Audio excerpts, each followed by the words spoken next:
د فلسطین غزې تړانګې د ستر جومات هم د نږدې ورځې د اسرایلو په بمبارد کې ړنګ شوی او مؤذن له جوماته بهر په خواږه اذان سره خلک لمانځه ته رابولي.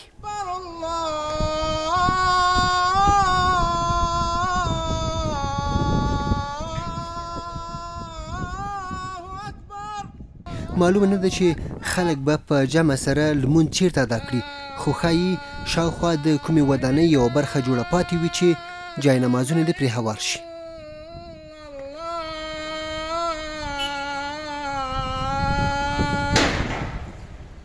د غزې ځایي چارواکي وایي دا لومړی ځل نه دی چې اسرائیلي ځواکونه مقدس ځایونه بمباروي، بلکې د هرې بمبارۍ له کېدو سره د یوه جومات د شهادت خبر معلوي.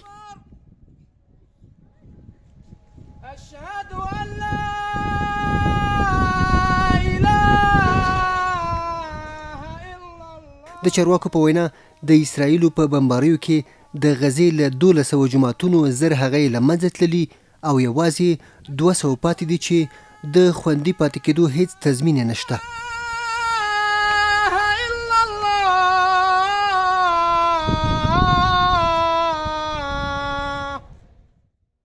په بمبار شویو جوماتونو کې هغه جوماتونه هم شامل دي چې تاریخي مخینه یې تر 1000 کلونه اوړي.